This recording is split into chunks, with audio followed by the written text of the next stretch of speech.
Hello everyone, Tyler King here with a new episode of NuReview.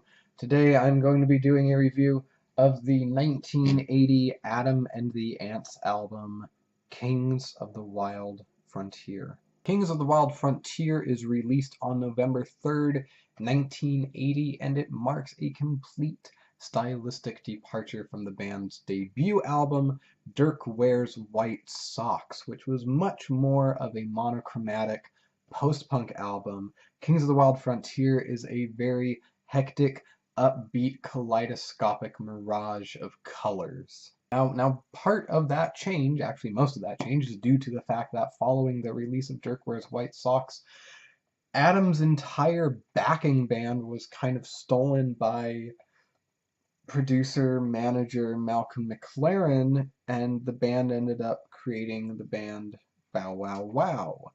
So because of that, we have an entirely new band here.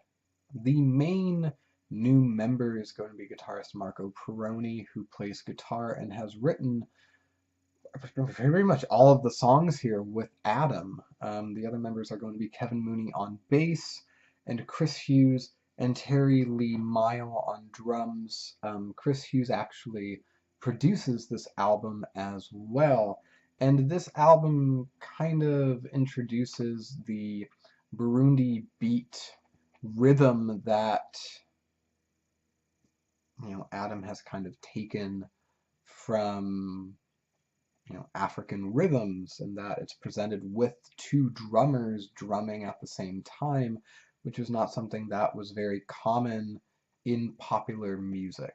So the album opens with the song Dog Eat Dog, and there are very few opening songs that so perfectly set up what we are about to hear over the course of an entire album as Dog Eat Dog.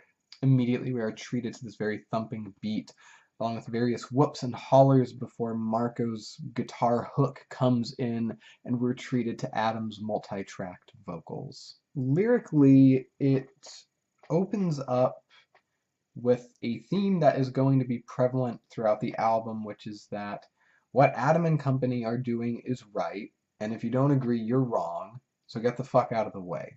The chorus of It's Dog Eat Dog, Leapfrog the Dog, and Brush Me Daddy-O is particularly fun, and the piano stabs that come in every now and then throughout the song really do help to make this a very memorable, very strong, and powerful opening number.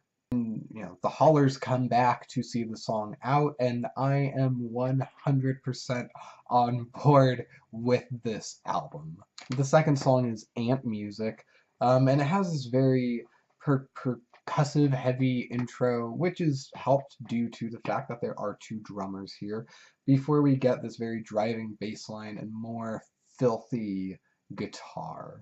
Adam sings, "It's so sad when you're young to be told that you're having fun and to unplug the jukebox and do us all a favor." He is absolutely certain that his music is here to stay, yours is on the way out, and, don't even try to contest it, because he's going to tread on you. The outro mirrors Dog Eat Dogs with, more various whoops and hollers coming in, and the two songs of Dog Eat Dog and Ant Music really do help as a one-two punch to introduce this album.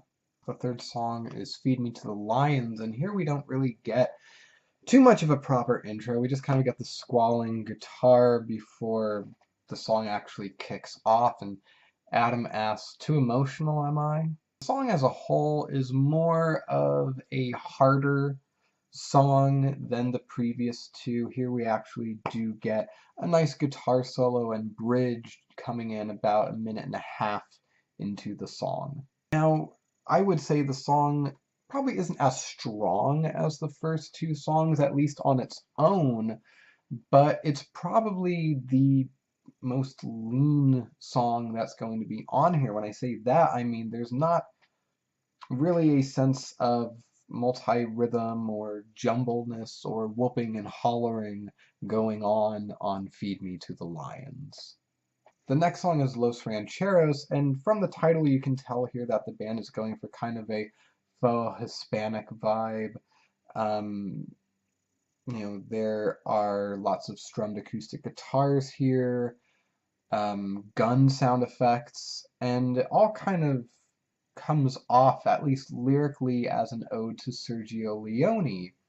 For a few dollars more is mentioned by name as in the opening verse, as is Clint Eastwood during the chorus. The drumming here is not as frantic as on previous songs, and it is a little bit more restrained, the same way that Feed Me to the Lions was restrained, although the part where Adam sings "There's a bullet with my name on it" is probably one of my single favorite parts on the entire album. And the next song is Ants Invasion, which opens with the simple, menacing guitar line, and then once the band comes in, we're treated to what is probably the slowest, most atmospheric, and most menacing song on the album. 10:35, and I think I've made the right decision, sings Adam, and the lyrics coupled with the slower, more menacing instrumentation really gives the song a more frantic feeling of desperation that we haven't heard so far.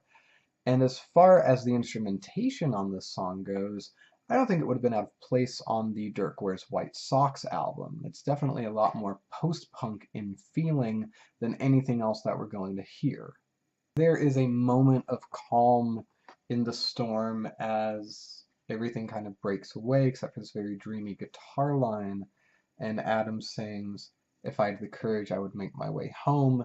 Too many antics in the forbidden zone," before finally declaring 10:38, and I think I've made the wrong decision, and that he's searching for the ants invasion. And Paranoia has never sounded so good. Up next we have Killer in the Home, which has another drum intro, although the song here is also going to be a little bit more restrained, like Ants Invasion. Adam here sings about a man that he's seen in the streets and the pictures, and that he'll fight him until he kills him. And the song maintains its composure, albeit with a very frantic, squalling guitar line until about a little over 2 minutes in, when all of a sudden the drums just become this very pacing snare roll, and Adam sings, "They cut you in half with a gun, and they give you a band-aid." The outro sees the reintroduction of the guitar riffing that Marco was doing, like on Dog Eat Dog, before it all fades out, and Adam comes to the realization that the killer is the home. And side B opens with the title track, Kings of the Wild Frontier, which, like Ant music, at its core is a rallying cry. Opening, sharply with the line, "And we were all family, wild nobility, we are family."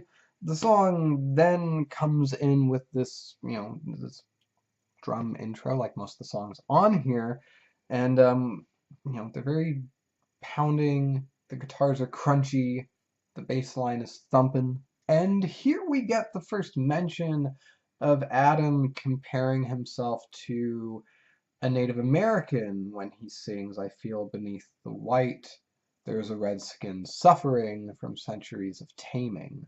And the song plays out like a more manic, aggressive Dog Eat Dog with guitar squalls around every corner on here. And Adam really is rallying everybody together. He sings, "Ant people are the warriors, Ant music is the banner." The drums become a bit more frantic towards the last minute of it, and really my only complaint about the song is that I would have liked to see the musicians keep going until the song comes to some, frenzied, dramatic ending, but instead the song just simply fades out. And next we have the Magnificent Five, which fades in on this very snare-driven beat. There's more whooping and hollering, and the song is very fast and manic, but it feels like there isn't too much holding it together, and honestly, by the end of it, I can't even really remember what I've heard. This is probably my least favorite song on the album because I barely even remember it. But next we have Don't Be Square, Be There, which is probably the most new wave sounding song on the album. The bass here is downright funky in some parts.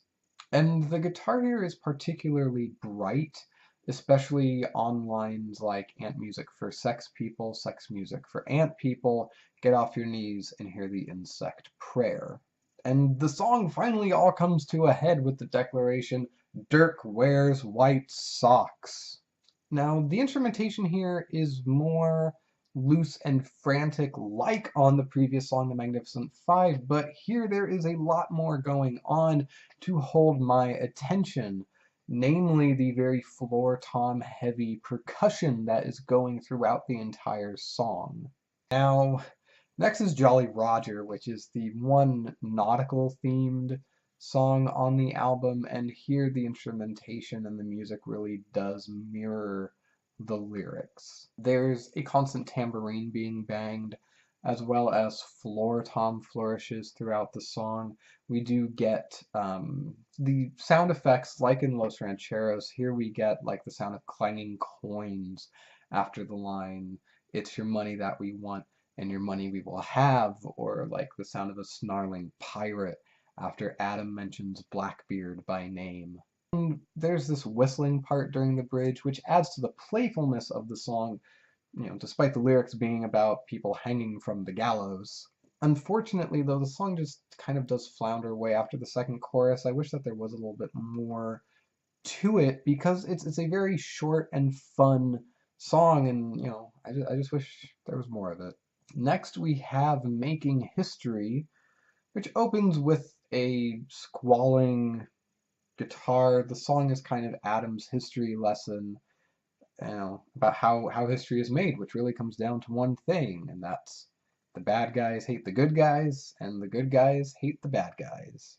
For me, the main draw of this song is Adam's very frantic wailing in between the verses and choruses, but like the Magnificent Five, I don't really feel like there's too much going on this song to hold my attention for very long.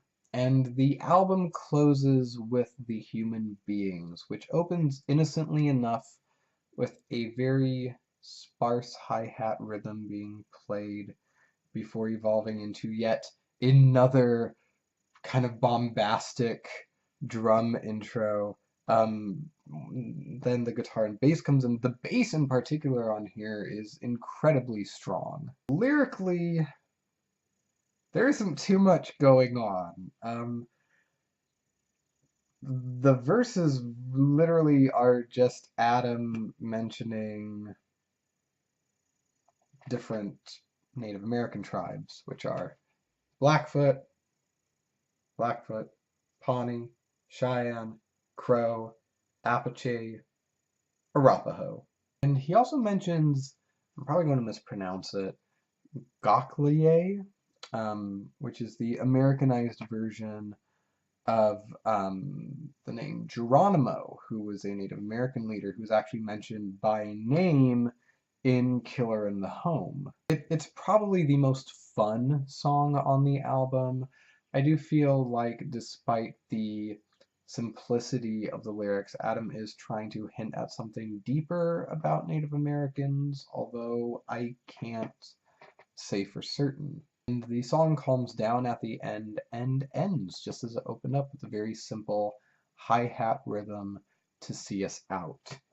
And that's the UK version of Kings of the Wild Frontier. Here in America, this album was released with a slightly different track listing. It had 2 added songs, Press Darlings and Physical, You're So. And I know that I usually don't do reviews of alternate tracked versions of albums, but I feel like the other 2 songs here that were released on the American version are just as important, if not more so, than a few of the songs that were on the UK version.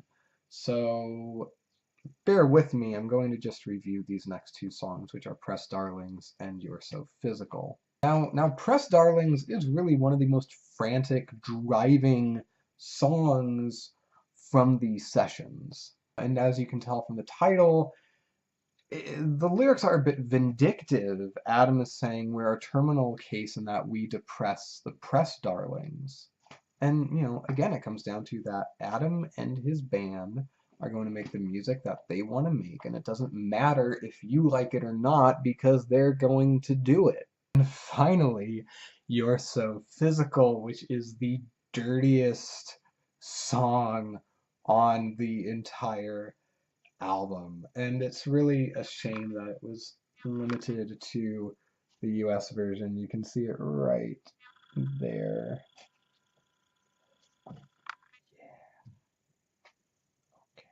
Adam wants to date you, maybe. He wants to take you out, and he wants to wine and dine you, and he wants to twist and shout. He also wants your roughhouse, and he wants this right in your ear, but unfortunately, the woman of Adam's affection is much too physical for him. Marco's guitar is crunching and wailing.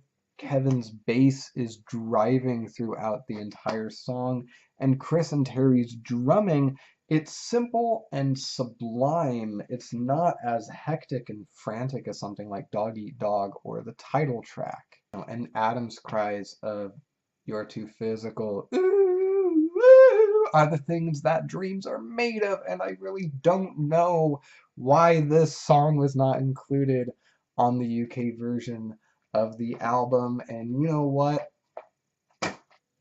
That's Kings of the Wild Frontier.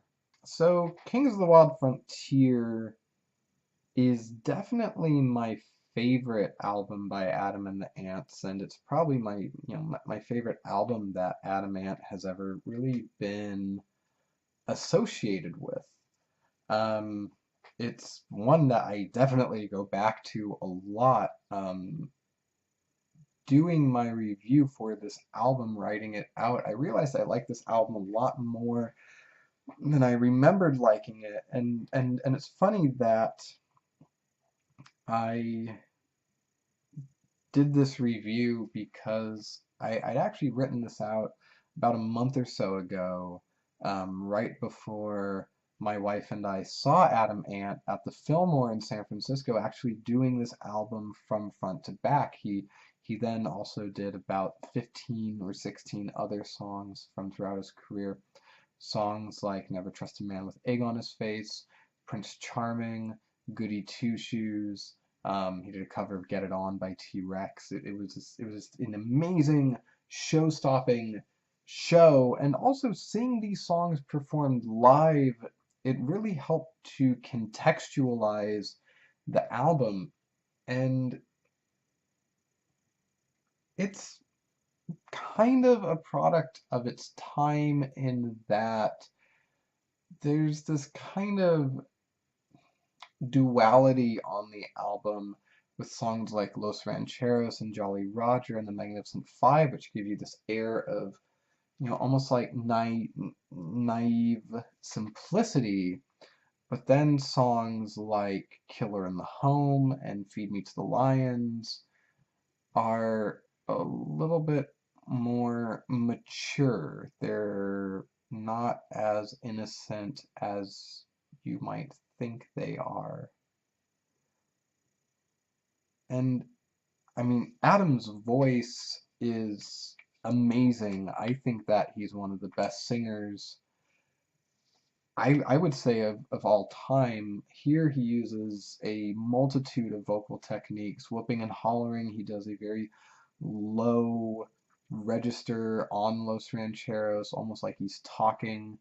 Um, a lot of the vocals on here are multi-tracked or higher pitched. It's a very fun album, and it's very textured as well, and that I think is something that a lot of people overlook about this album, or about Adam Ant in particular, in that, a song like Goody Two Shoes or Prince Charming, songs that he's known for aren't necessarily very indicative of the scope of his work. And I think, even listening to a handful of songs from Kings of the Wild Frontier will prove that point. I, it's it's complex, but it's not. I can't think of quite the right way to describe this record because it really plays off of duality. Um, yeah, there's so much going on this album as well.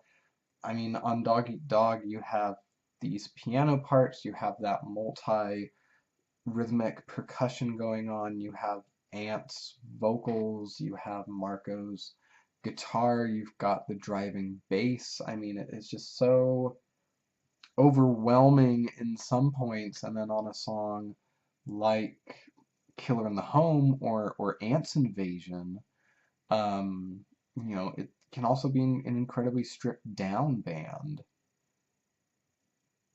It's just, it's so, I think it's unjustly thrown aside as a stupid album. I think actually that the lyrics are smart on Ant's Invasion. I would say Ant's Invasion is going to be lyrically the best song on this entire album.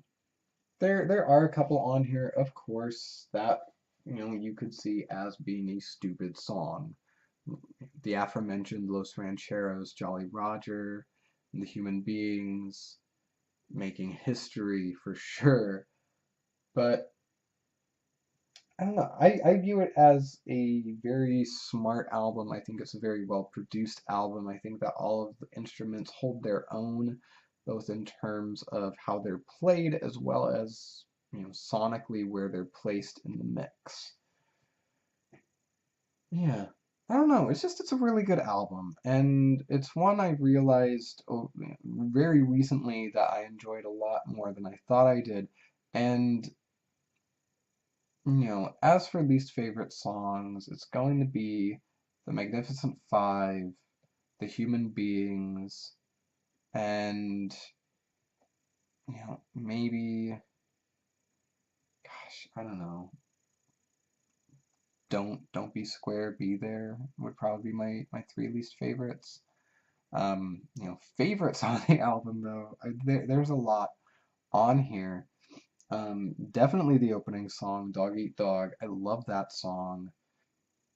Ant's Invasion, Killer in the Home, The Human Beings, and if we're talking about the US version, I would gladly include Physical in my favorite songs on this album.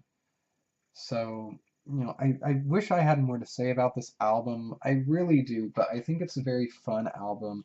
I think it's a very, I, th- I think it's a very superb album, and I feel like it's one that everyone should listen to. I mean, look at these guys. They're there for a good time, but they're also going to school you a bit on, Native Americans and making history.